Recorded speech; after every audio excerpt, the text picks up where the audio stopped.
스몬비라는 신조어가 생겼더라고요. 스몬비, 스마트폰 더하기 좀비.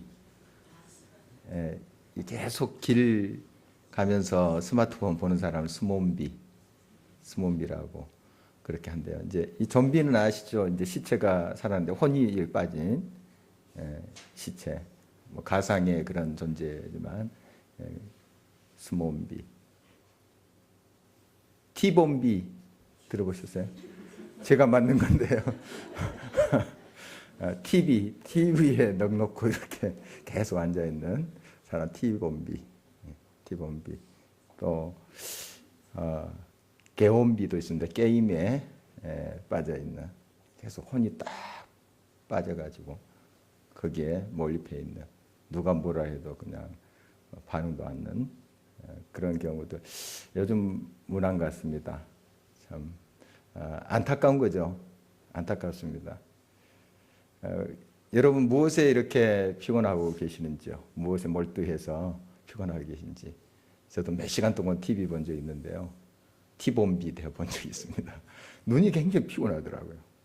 그게 즐겁기는 했는데 볼 때는 피곤하고 오히려 더 힘이 안 돼요. 더 지치고. 뭐 때로는 여러분 또 TV도 보고 하시죠.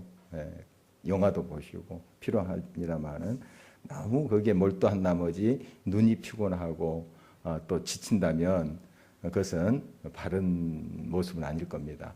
그런데 오늘 시인의 고백을 보니까요, 주의 말씀을 내가 기다리면서 내 눈이 피곤합니다. 이런 고백을 해요. 이런 피곤함은 굉장히 좋은 것 같습니다. 몰두해서 정말 주님을 기다리고 그 말씀을 또 읽고 해서 그런 이제 피곤함이 있다면 정말 이게 이제 열망이고요, 사모함인 것이죠. 이것은 이제 우리들을 또 새롭게 하는 그러한 또 길이 될 것입니다. 다시 한번 81절 한 목소리 읽어봅니다. 나의 영혼이 주의 구원을 사모하기에 피곤하오나 나는 주의 말씀을 바라나이다. 82절 나의 말이 주께서 언제나 나를 안위하실까 하면서 내 눈이 주의 말씀을 바라기에 피곤하니이다. 같은 피곤함이라 할지라도 TV 보면서 뭐 게임하면서 피곤한 것하고 눈이 또 피곤한 것하고 말씀을 보면서 정말 사모하면서 피곤한 것하고 질이 다르겠죠. 하나님 말씀을 내가 너무너무 사모합니다 하는 다른 표현 같아요. 피곤하니이다. 주의 말씀을 너무너무 내가 기다리고 애타게 바랍니다. 이런 시인의 고백인데요. 이 시편 119편의 말씀을 보면은 그 배경을 우리가 쭉 지금 느끼고 있지만 굉장히 어려운 처지에 이 시인이 지금 처해 있는 것으로 보여요. 그러니까 원수들도 등장하고요. 또 주변에 많이 자기를 핍박하는 자가 있고 또 말로 해치려는 그런 자들이 있다고 고백하는 걸 보아서 굉장히 그런 것도 자신을 피곤하게 하는 그런 요인이지만, 이럴수록 이런 환경 속에서 더 하나님의 말씀 더 사모하면서 열망하면서 내가 붙잡고 있습니다. 이런 고백인 것입니다. 그래서 현재적 시인의 상황은 83절과 같습니다. 같이 한번 읽겠습니다. 내가 연기 속의 가죽 부대 같이 되었으나 주의 율례들을 잊지 아니하나이다. 연기 속의 가죽 부대, 흐물흐물해지겠죠. 연기를 쐬면 그 가죽 부대가 흐물흐물해진대. 가죽 부대가 이제 좀 오래 쓰면 좀 굳어요. 딱딱해집니다. 우리는 이제 이 문화 속에 안 살았기 때문에 가죽 부대, 양을 잡아서 이제 가죽을 벗겨서 그 내 다리 쪽에 묶으면 그게 이제 포도주를 담는 통이 되는 겁니다. 이제 오래 담다 보면 이렇게 딱딱해진대요. 가죽이. 가죽 옷도 여러분 이렇게 잘 세탁소에 안 맡기고 이제 오래 두면 좀 갈라지고 깨지고 그러잖아요. 딱딱해져서. 그거죠. 그거 이제 연기 속에 놔두면 이렇게 좀 부들부들해진다고 그러는 거예요. 그와 같이 아주 몸이 지금 굉장히 여러 핍박과 어려움 속에서 이런 이제 모습으로 지금 쇠해졌다 하는 것을 고백하고 있습니다. 이게 이제 우리 문화 속에 우리말로 표현했다면 어떻게 될까요? 몸이 파김치가 되었다 이렇게 표현했을 것 같아요. 우리 문화 속에 기록된 말씀이라면 이 유대 지방에 이제 기록된 말씀이니까 가죽 부대 같다. 연기 속의 가죽 부대 같다. 정말 지치고 지친 그런 이제 시인의 모습인데요. 그 원인은 이제 84절에 있는 바와 같습니다. 같이 한번 읽겠습니다. 주의 종의 날이 얼마나 되나이까? 나를 핍박하는 자들을 주께서 언제나 심판하시리까? 핍박하는 자가 있고요. 86절 계속 읽어볼까요? 주의 계명들은 신실을 하니이다. 그들이 이유 없이 나를 핍박하오니 나를 도우소서. 그냥 이유 없이, 합당한 이유가 없이 자기를 공격하고 핍박한다 하는 고백을 하고 있습니다. 그러니까 지금 얼마나 어려움 속에 처해 있는지 이 시인이 참 몸부림치고 있고 지금 온몸이 쇠해져 있다 하는 것을 보게 됩니다. 영혼도 많이 흔들리고 있고요. 그러나 이런 가운데 그가 살 수 있었던 길은 뭐냐 하면 하나님 말씀을 그런 가운데도 내가 붙잡았다 하는 것입니다. 그러니까 83절 읽었지만 주의 율례들을 그런 가운데도 잊지 아니하니다. 이렇게 막 흐물흐물하고 기진맥진되는데도 하나님의 말씀을 내가 끝까지 붙잡습니다. 이런 이제 고백이죠. 87절 계속해서 읽어봅니다. 그들이 나를 세상에서 거의 멸하였으나 나는 주의 법도들을 버리지 아니하였사오니. 세상에서 나를 거의 멸하였으나 정말 죽을 지경까지 지금 된 거죠. 그러니까 얼마나 지금 힘든 상황인지요. 그러나 그런 가운데에도 주의 법도 말씀을 내가 꼭 붙잡고 있습니다. 버리지 아니했습니다. 참 여러분 이럴 수 있습니까? 여러 시험 중에 여러 핍박 중에 몸은 흐물흐물 지치고 정말 도저히 일어날 기운조차 없는 그때에도 하나님을 말씀을 붙잡고 여러분이 그 상황들을 지금 헤쳐가고 있는지요. 여러분 말씀이 우리의 구원의 길입니다. 하나님 말씀을 끝까지 붙잡는 사람은 그 말씀으로 결국 다시 일어나요. 거의 지금 멸할 지경까지, 그러니까 죽음의 직전까지 가는 지금 상황으로 보여집니다. 이 시인이 얼마나 힘들면 이런 표현을 했을까요? 정말 지치고 힘들고 이제 소망조차 없는 그 순간 속에서도 이것만큼은 붙잡아야 된다 하는 게 뭘까요? 말씀이에요. 하나님 말씀이에요. 그래서 그가 다시 일어나는 것을 볼 수 있습니다. 몇 년 전에 우리 신대원 이제 동기 모임이 그 영월 우리 신기장 원사님의 고향 거기 가가지고 동강에서 래프팅을 했습니다. 한번 제가 설교 때 좀 말씀드린 것 같은데요. 그때 이제 한 4개인가 이렇게 나눠서 탔어요. 한 곳에 한 8명씩 이렇게 탄 것 같은데요. 래프팅 모르신가요? 좀 수근수근 하는 거 봐서 옆에서 뭐냐 묻는 것 같습니다. 이게 그 강을 이렇게 따라서 큰 보트예요. 보트에 한 8명, 10명 뭐 이렇게 타서 이걸 이제 그 강을 따라서 가는 거예요. 급류에서는 막 스릴이 느껴지고 그렇습니다. 그런데 이제 물론 거기에 전문 요원들이 한 명씩 타요. 그래서 이급 상황에 또 처치하는 그런 사람이 있습니다. 이제 다 헬멧도 쓰고 또 구명조끼 다 입습니다. 있는데 저희 이제 보트에서 생긴 일이에요. 급류로 가게 됐습니다. 급류 가는데 거기에 이제 돌들이 있거든요.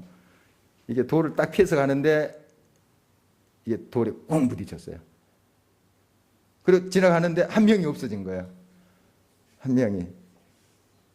친구 이제 부인 이제 사모님이 한 명이 없어져 버렸어요. 없어져 버렸어요. 이제 8명인가 탔는데 7명밖에 안 남은 거예요. 우리는 막 정신없으니까 몰랐는데 한 사람이 없어져 버린 거예요. 이제 좀 이따 떴죠. 퉁 하면서 아마 그 튕겨 나간 거예요. 사모님이.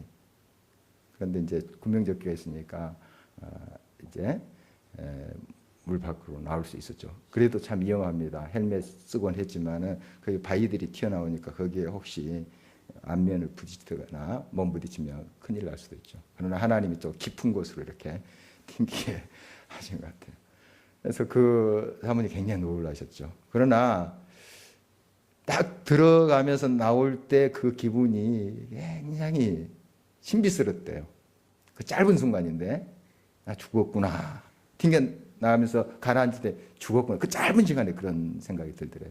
그런데 아주 그 마음이 홀가분해지면서 이제 물속으로 들어갔다 나왔다. 나오면서 이제 모래톱에서 좀 잠깐 쉬는 시간이 있었어요. 그때 이제 그 사모님 호주머니에서 조약돌을 하나 꺼내더라고요. 미리 이제 출발하기 전에 거기에 조약돌이 이제 강 옆에 있었어요. 거기서 죽은 거래요. 그런데 그 조약돌에 한 밤색으로 된 조약돌인데 십자가로 이렇게 돌이 이렇게 자연석으로 십자가로 되어 있어서 그걸 주워서 넣었대요. 그래서 이게 자기를 지켜줬다. 사모님도 그런 얘기를 하더라고요. 그래서 야, 얼마나 간절했으면 또 이것까지 믿으나. 하나님이 지켜주신 거죠. 그게 부적처럼 뭐 그거 있어서 지켜준 건 아니죠. 어떻든 구명조끼가 살렸어요. 하나님이 결국 살리신 거지만 진짜 구명조끼 없었으면 더 큰일 날 뻔했죠. 어떻든 우리가 위급한 상황에 우리를 구원하실 분은 정말 참된 구명조끼이신 말씀이에요. 말씀만이 우리가 이경 속에 이 지치고 정말 무너질 수밖에 없는 상황이잖아요. 이 시인이. 그런데 말씀이 탁 끌어오는 거예요. 그러니까 이게 어떻게 가능하냐. 이 시인이 평소에 하나님 말씀과 교제했기 때문에 가능한 거예요. 평소에. 그 위급한 순간에 뭐 하나님 말씀 기억하고 하겠어요? 다른 건 막 지푸라기 잡으려고 막 허둥지둥하죠. 그런데 이 시인 보십시오. 이 힘든 상황에 내가 말씀을 붙잡았습니다. 잊지 아니했습니다. 주의 약속을 붙잡았습니다. 이런 고백하잖아요. 여러분 정말 늘 하나님 말씀과 가까이 함이 참 얼마나 귀한지요. 위급한 순간에 이 말씀이 우리를 건지세요. 우리를 새롭게 하십니다. 날마다 말씀과 동행함. 이것이 우리의 생명인 줄 믿습니다. 구원인 줄 믿습니다. 다시 한번 87절, 88절 읽어보겠습니다. 같이 읽겠습니다. 그들이 나를 세상에서 거의 멸하였으나 나는 주의 법도들을 버리지 아니하였사오니 주의 인자심을 따라 나를 살아나게 하소서. 그리하시면 주의 입의 교훈들을 내가 지키리이다. 살려주세요. 지금 이렇게 부르짖고 있는 것입니다. 나를 살아나게 하소서. 그리하면 주의 입의 교훈들을 내가 지키리이다. 주의 말씀을 붙잡는 것이 살아나는 방법이고 어떤 위경 속에서도 또 주님이 나를 살아나게 하면 내가 주의 법도의 길을 또 가겠습니다. 이게 선순환이에요. 보니까요. 선순환. 그러니까 우리가 하나님의 말씀을 붙잡고 구원의 그 하나님의 말씀을 경험한 사람은 또 하나님의 구원을 경험한 다음에 그 말씀을 또 더 편할 때도 붙잡아요. 편할 때도. 꼭 이경 속에서만 붙잡는 게 아니에요. 선순환은 평소에 하나님 말씀을 잘 붙잡아요. 그리고 어려운 순간에 또 나를 건져주셨으니 그 순간에도 그 말씀 붙잡고 그것을 살아요. 편안해졌죠. 또 구원받았으니까. 또 어떤 문제가 있었는데 해결됐어요. 그때 그거 말씀을 놓는 게 아니라 이제 뭐 하나님 구원해 주셨으니까 일 다 처리됐으니까 응답해 주셨으니까 뭐 이제 신앙생활 조금 소홀히 해도 그리고 말씀 묵상 소홀히 해도 이게 아니라는 거예요. 그리고 또 경험하죠. 경험하면 또 그 모든 풍파가 지난 다음에 더 하나님의 말씀을 사랑하면서 쫓아요. 바로 이것이 건강한 신앙의 모습입니다. 항상 이렇게 우리가 주님 앞에 응답해 가야 될 것입니다. 우리가 계속해서 이 하나님의 말씀, 위험 가운데 나를 건져주시고 어떤 상황 속에서도 나의 길을 밝혀주시는 그 하나님의 말씀, 이것을 우리가 더 가까이 하기 위해서 계속해서 우리가 말씀의 맥을 좀 찾고 어떻게 말씀 가까이 할 수 있는가 하는 것을 지금 살펴보고 있습니다. 지난 시간에 이제 구약 성경을 지도로 우리가 어떻게 이해할 것인가. 지도를 그려보면 좀 구약 성경에 대해서 많이 이해를 하게 됩니다. 그래서 다시 한번 우리가 이제 지도를 살펴볼 텐데요. 우리 구약 지도를 그리는 것인데요. 이렇게 종이에 디귿자를 이렇게 거꾸로 그려보는 겁니다. 디귿자를 그려보는 거예요. 대충 그리면 됩니다. 대충. 그럼 뭐 자세한 것까지 여러분 그리기 어려우니까요. 아셨죠? 첫 번째 우리 지난 시간에 했던 것처럼 디귿자 그리고 이제 두 번째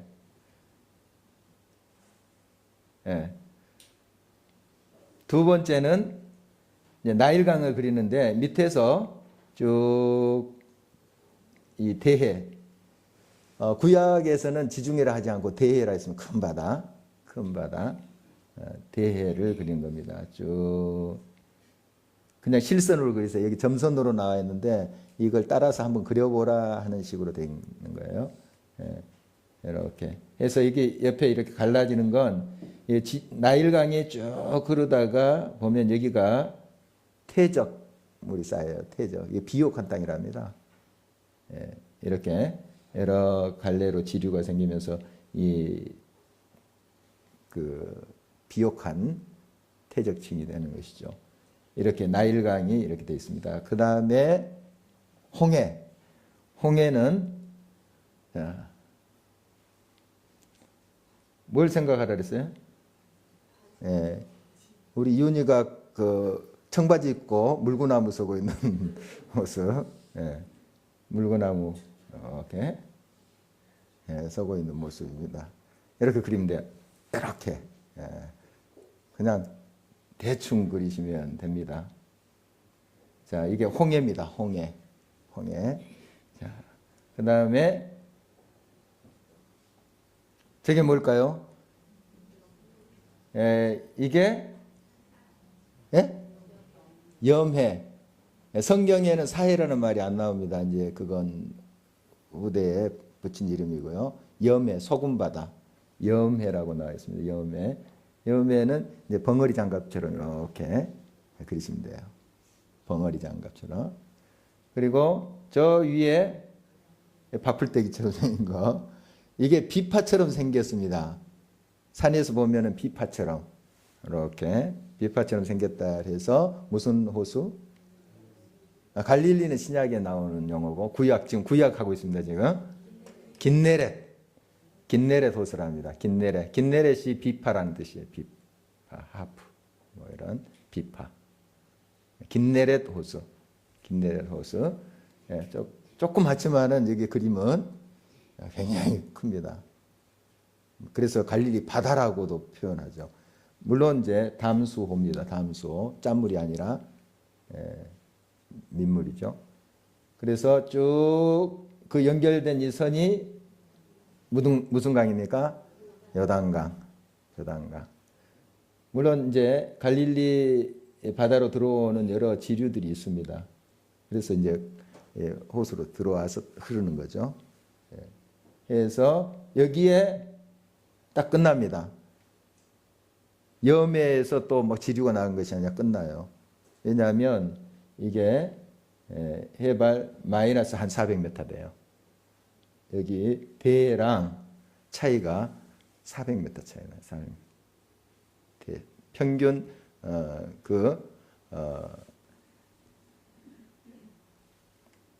해발하고 이렇게 차이가 나죠. 그래서 더 이제 빠져나가지 않는다 볼 수 있습니다. 그 다음에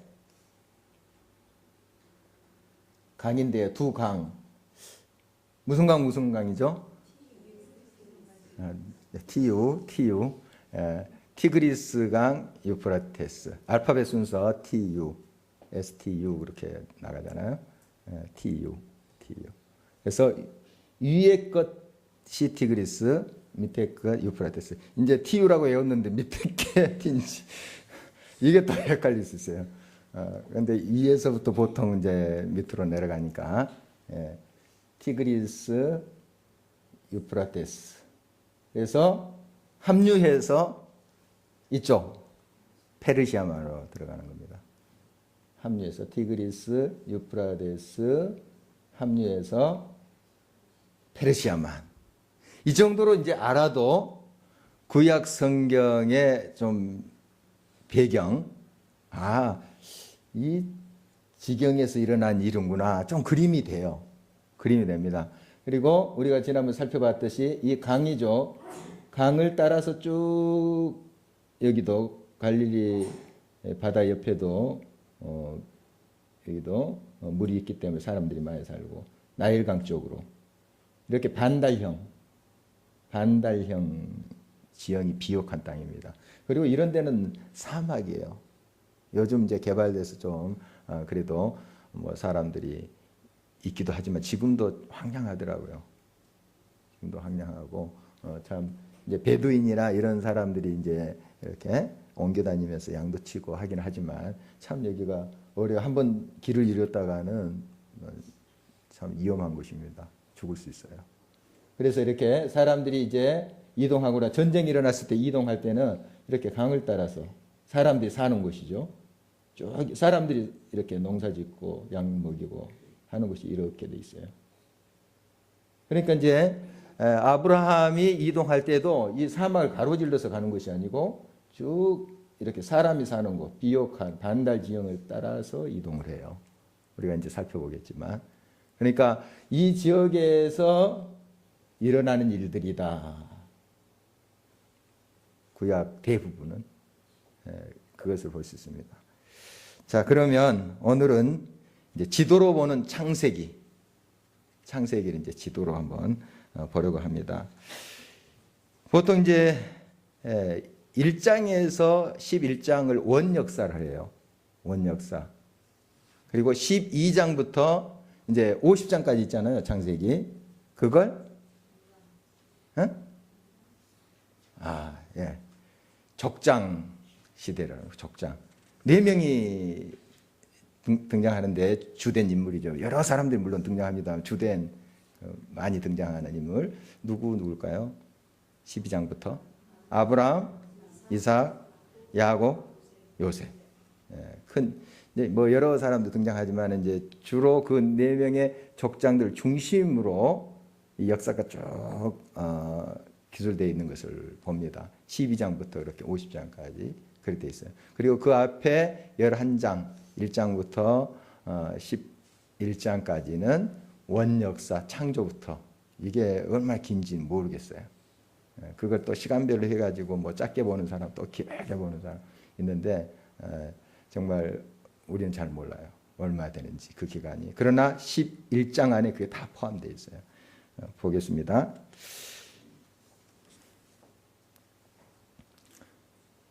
여기 사라고 써졌는데요.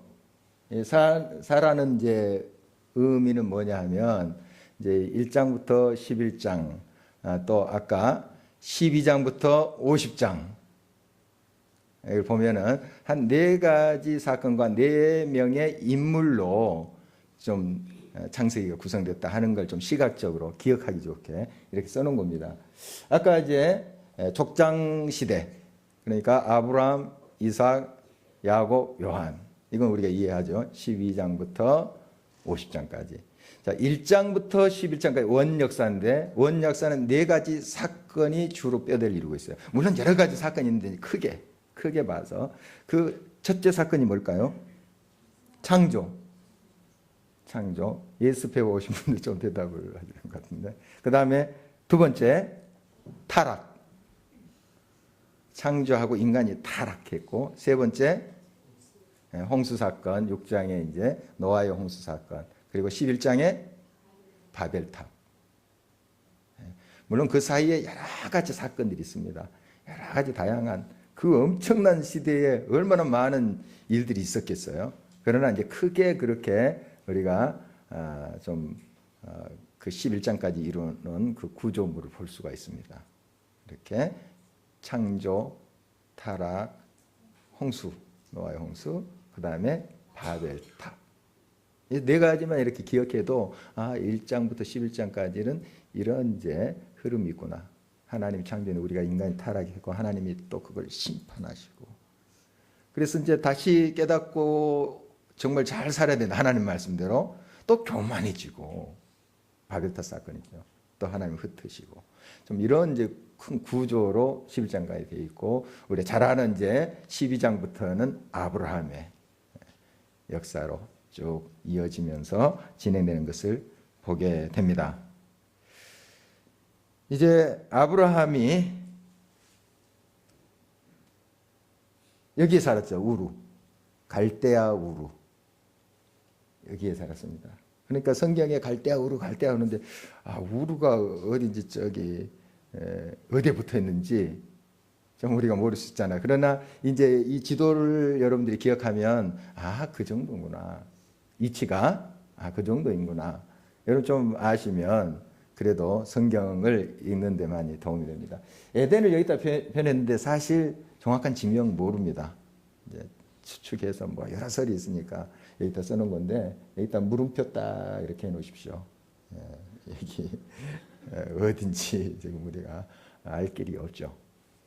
어쨌든 우루, 여기가 바벨탑 사건이 있는, 그리고 추정됩니다.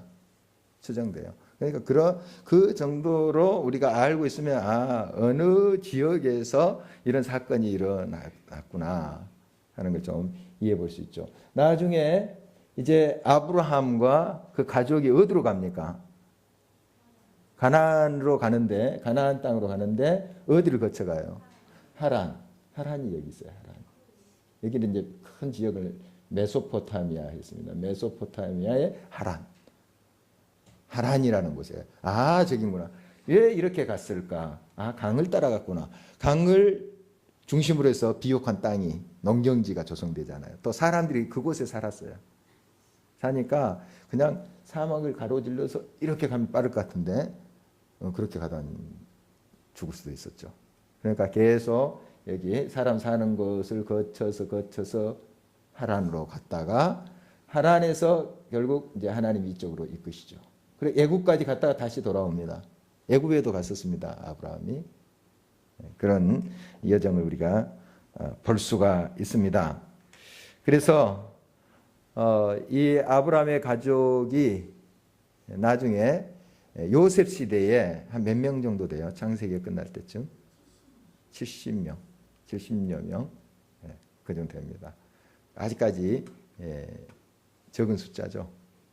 민족을 이루기란 참 어려운 숫자인데, 그렇지만 이제 출애굽도 한 400년 걸리는데, 출애굽 400년 동안 몇 명이 되나요? 60만, 장정만 60만 명이니까 그 당시에는 그 자녀들을 많이 낳았어요. 그래서 한 부부하고 자녀들 평균 4명 잡으면 계산 나오죠. 한 300만 명, 또 그 이상으로 보기도 하고, 정확한 숫자는 모르겠습니다. 정확한 숫자는 성경에 안 나오니까 그냥 20세 이상 싸움 나갈 만한 그런 장년들, 노인 또 빼고, 여자 빼고, 아이들 빼고 60만 명이니까요. 그래서 적은 숫자가 아닙니다. 60만 명. 적은 숫자 아니에요. 그러니까 이제 우리 출애굽기 살펴볼 텐데요. 자, 방금 창세기 그 정도로 이제 우리가 보고요. 출애굽. 아까 보면은 여기 나일강, 이거 기억납니까? 나일강 쭉 해서 대해로 이렇게 들어가는 거예요. 이 비옥한 지역에서 살았어요. 숲꽃, 여러분 성경에 나오면 다 이 지역입니다. 람세스. 다 이제 이 지역이에요. 이 지역의 비옥한 땅. 요셉이 이제 좀 양치기 좋은 땅을 좀 허락해 주십시오. 저쪽에 좀 허락해 주십시오. 이렇게 바로한테 부탁을 했죠. 그래서 아주 좋은 땅을 받았어요. 그리고 그 당시에 이제 애굽 사람들도 이 강 따라서 다 살았어요. 강 주변에 살았지, 물을 얻을 수 있고 농사 지을 수 있는 곳이기 때문에 강 따라서 살았죠. 그래서 주로 여기에서 벌어진 일입니다. 출애굽기 그 역사가 보면, 그래서 애굽에서 한 400년 이상을 처음에는 잘 살았습니다. 요셉의 영향력이 있었을 때. 그런 나중에 이제 노예가 됐던 이야기 우리 잘 알죠. 그래서 이제 결국 모세를 통해서 이제 출애굽하게 됩니다. 출애굽해요. 그때 정말 그 70명으로 시작했던 인구가 엄청나게 이제 민족을 이룬 거죠. 말 그대로 민족을 이루었습니다. 보면 하나님께서 얼마나 크게 또 그 어려운 가운데 있었는데 노예로 있었는데도 그렇게 또 하나님께서 준비하시고 하나님 백성으로 훈련시키시고 하는 것을 보게 됩니다. 그래서 그들이 이제 출애굽해서 홍해를 건넙니다. 홍해 이 끝자락으로 이렇게 걷는 것으로 이렇게 그려놨는데요. 끝자락 그게 좁은 바다가 아닙니다. 이렇게 그려놨으니까 이제 금방 건너뛸 것 같죠. 아득합니다. 제가 갈 때도 아득하더라고요. 이 어마어마한 바다입니다. 바다인데 이제 성경의 원문에 이제 갈대바다로 나와요. 홍해를 갈대바다를 건넜다. 그런데 이제 학자들 중에는 이제 바다에 갈대 같은 게 있죠. 순천만에도 가보니까 갈대들이 있더라고요. 이렇게 갈대 바다니까 건넜다 이런 주장을 해요. 그러나 애국 군대가 그 갈대 바다에서 수장됐다 하는 거 설명이 안 돼요. 그러니까 하나님께서 말씀하신 대로 믿으면 돼요. 막 머리 굴려서 학자들이 뭐 갈대 바다니까 건넜다. 우리 이성적으로 이렇게 하는데 거기서 어떻게 애국 군대가 그냥 물에서 죽고 합니까? 어쨌든 하나님께서 그들을 인도하셨어요. 홍해를 건너서 이제 쭉 여러 가지 일이 있었죠. 마라에 또 그 목마름 있을 때 또 하나님을 노엽게 했던 그런 이야기들 우리 잘 알고 있죠. 그러다가 이제 여기 시내산 여기로 추정됩니다. 또 다른 설도 있어요. 그런데 시내 반도죠. 여기가 시내 반도, 시내산까지 옵니다. 한 2달 정도 걸립니다. 2달. 그러니까 출애굽기 말씀에 보면은 19장 1절에 이제 3개월에 출애굽한 지 3달 될 때 이곳에 이르렀다 이렇게 말합니다. 3달 될 때. 그런데 이제 영어 성경이나 이렇게 우리 개역 개정 이전에 개역 성경이 있습니다. 또 현대인 공동번역 이렇게 다 찾아봤더니 그 셋째 달 초하루라고 돼 있어요. 그러니까 만 2개월. 영어 성경에는 이제 그 막 3달이 시작한 즈음이니까 한 초 정도 3달째 되는. 그러니까 만 2개월 정도로 보면 될 것 같습니다. 만 2개월. 2개월 만에 여기 온 거예요. 여기까지. 와서 이제 민수기 말씀에 보면은 9장 17절 또 10장 11절 12절 민수기 말씀에 보면은 그 종합해 보면은 한 1년 정도 여기 머뭅니다. 시내산에.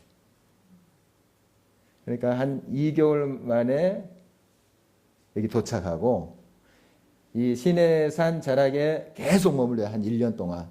머무면서 이제 어떤 일들이 있었냐 거기에서 바로 모세가 시내산에 오르락 내려가면서 하나님과 교제해요. 그 교통해요. 기도하고 그리고 십계명을 받습니다. 십계명을 받고 성소를 어떻게 지어라. 또 어떻게 이제 예배를 진행하고 또 어떻게 너희들이 거룩한 백성으로 살아라 하는 이제 말씀을 주세요. 그래서 1년 사이에 여기서 다 이루어지는 일입니다. 1년 사이에 출애굽한 지 그 1년 안에 거의 1년 몇 개월 안에 이루어진 일이에요. 그러니까 모든 이제 성소에서 예배 드리는 일이라든지 하나님께서 어떻게 우리가 살아야 된다 하는 것은 바로 광야 40년 생활하기 이제 초입에 그러니까 출애굽에서 바로 이제 시내산에 2달 만에 이르러서 그걸 다 모세를 통해서 받은 거예요. 그래서 광야 한 이제 39년 40년 살 때에 그 말씀을 따라서 살라 이렇게 한 거죠. 그리고 나중에 약속의 땅에 들어가서도 이 말씀대로 살라. 이렇게 말씀하신 것을 보게 됩니다. 그래서 이제 이 출애굽할 때 한 60만 명의 장정들이 있었다니까 이제 여러 백성들과 합하면 뭐 한 300만 명으로 잡는다면 이제 홍해가 갈라지는 것을 한번 예를 들면 우리 여기 교재도 나왔지만은 2열 정대로 이렇게 빠른 걸음으로 가더라도 이게 며칠 걸린다고요? 2열 정대로 쭉 가면 35일이나 걸린대요. 한 달하고 5일이나 더. 그런데 하룻밤새 건너갔거든요. 하룻밤 사이에 건너갔다면 300만 명 이상이 되는 인구가 건너간다면은 그냥 굉장히 넓게 그 폭이 한 16km 정도 벌어졌을 것이다. 이렇게 추정한 사람도 있어요. 이렇게 그래야지 하룻밤 사이로 쫙 빠른 걸음을 걸어가더라도. 같이 우리 영화 본 대로 뭐 이렇게 조금 해서 막 옆에 그냥 물고기도 지나가고 수족관에 온 것처럼 그런 모습은 아닐 것이다. 이렇게 이제 생각합니다. 굉장히 넓게. 그래야지 그 어마어마한 숫자들이 빠른 걸음으로 그걸 이제 하룻밤 사이에 건너갈 수 있었던 거죠. 그러니까 우리가 지금 그리고 있는 그 그림하고 많이 다르고요. 그 다음에 여러분이 출애굽기 보면은 밤새도록 가르셨다. 하나님이. 그 홍해를 밤새도록 가르셨다. 이렇게 기록이 돼 있어요. 그렇다면 한 번에 영화처럼 쫙 갈라진 게 아니에요. 밤입니다. 밤에 건넜어요. 그래서 이스라엘 진영에는 하나님이 불기둥으로 하셨기 때문에 그 캄캄한 밤이지만은 앞이 보였어요. 앞이 보였어요. 그리고 저쪽에는 아직 흑암입니다. 애국 군대들은. 그거예요. 영화 본 것처럼 대낮에 벌어진 것이 아니에요. 밤새도록 가르는데 밤새도 건너간 거예요. 그것을 볼 수 있습니다. 그러니까 이스라엘 백성들 앞에 물벽이 앞에도 있었던 거예요. 옆에도 이제 쫙 있었겠지만 앞에도 있었어요. 담대하게 믿음으로 앞장서서 가신 분들은 이제 대제사장들이 앞장섰겠죠. 모세가 필두로 해서 그렇게 믿음으로 앞으로 가는 거예요. 얼마나 믿음 없으면 두렵겠습니까? 그래서 밤새도록 하나님이 쫙 열어주시는 겁니다. 그래서 건너간 거예요. 그걸 우리가 성경을 통해서 정확히 더 그 말씀을 이해해 볼 수가 있겠습니다. 어떻든 이제 출애굽은 이렇게 진행되고 있고 출애굽 그 광야 생활 하는 중에 아까 시내산에서 크게 이 세 가지를 경험하게 됩니다. 자, 이건 뭘까요? 십계명, 십계명입니다. 이건 성소가 조금 초라하게 그려진 것 같은데 조금 더 굉장히 수도 놓고 막 그룹도 있고 막 그래서 이것보다는 조금 더 화려합니다. 굉장히 그때 정말 영감을 받아서 지은 이제 것인데요. 성소, 그다음에 번제단. 그러니까 번제단뿐만 아니라 이 성소에 쓰는 모든 기구들을 다 만들어요. 모세가 물론 하나님께로 받고 그것을 오홀리압과 부살렐이라는 성령에 충만한 사람들이 만들어요. 또 그 사람들 만든 것이냐, 또 지혜로운 사람들을 다 지시하면서 만들어요. 그게 모세를 통해서 이야기된 거지만 하나님이 말씀하신 대로 이 사람들이 다 만들어내요. 참 신비스럽죠. 신비합니다. 그들이 창조해서 하는 것이 아니고 모세가 여러 수치까지 다 하나님께로부터 받아오거든요. 그걸 그대로 만들어내는 것을 이제 보게 되는데요. 여기에서 이제 이 번제는 예배를 말합니다. 예배. 또 그들의 모든 삶의 중심이 이 성소예요. 그래서 이스라엘 백성들이 광야에서 행진한다 그래요. 행진. 그러니까 우르르 이렇게 몰려간 건 아닙니다. 군대처럼 진을 갖춰. 진이라 하면 여러분 성경에 보면 진영을 갖춰서 딱 가는데 이 성소가 항상 가운데 있어요. 그들이 머물 때도 성소 가운데. 그리고 세 지파가 사면에 보이고 12지파죠. 그러니까 세 지파씩. 이렇게 행진할 때도 유다 지파를 필두로 해서 쫙 이렇게 갑니다. 그리고 이제 행진할 때는 이제 법궤가 제일 앞에 가죠. 법궤가. 그리고 상당히 진하고 떨어져 있어요. 한 900m 앞에 쫙 갑니다. 꼭 뭐 그 900m 잘라서 이야기할 수는 없지만 상당히 떨어져서 그렇게 가는 모습을 보게 됩니다. 하나님 말씀이 앞서간다 하는 또 상징적인 의미도 있고요. 그런 고백으로 가는 모습을 보게 되죠. 이렇게 해서 광야에 그러한 길을 걷는 모습을 레위기에서 우리가 또 볼 수 있어요. 레위기는 그 광야 생활할 때, 그러니까 출애굽해서 이스라엘 백성들이 광야 생활할 때 일어난 모든 일들 기록하고 있습니다. 그러니까 특별히 이 세 가지. 그러니까 나중에 이제 민수기 말씀을 보면은 계속해서 이제 나머지 한 39년의 역사가 기록되어 있고, 이 레위기는 여기에 1년 동안 머무를 때 하나님 말씀 주시고 이렇게 어떻게 성소를 짓고 어떻게 예배드려라 하는 걸 받는 그런 기록이 주로 레위기의 말씀이에요. 그러니까 어떤 역사적 기록이라보다도 레위기는 이렇게 하나님께 예배들을 이렇게 드려라, 성소를 이렇게 만들어라 하는 기록이 레위기의 말씀이다. 이렇게 볼 수가 있습니다. 오늘 여기 레위기까지 한번 살피고요. 여러분이 한번 이제 마음으로 좀 그려보시기 바랍니다. 아까 그 지도를 딱 한번 집에서 그려보셨는지요? 빈종에 딱 한번 그려보세요. 디귿자 거꾸로 딱 하고 나일강 머릿속으로 상상해 보세요. 밑에서부터 그려서 대해로 흘러가고, 그 다음에 여러분 손자가 청바지 입고 물구나무 쓴 거 이렇게 한번 쫙 이렇게 그려보십시오. 그 다음에 벙어리 장갑 딱 해서 쭉 위에 좀 바풀떼기 같은 거 하나 해놓고 쫙 선 그으면 그게 이제 갈릴리 바다 되고 염해 되고 요단강이 됩니다. 그리고 티그리스강 유프라테스 합류해서 페르시아만으로 흘러가.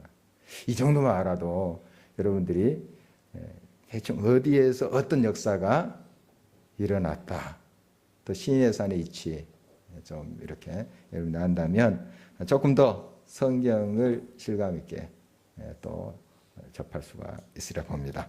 오늘 말씀 같이 여기까지 나누고요. 함께 기도했으면 좋겠습니다.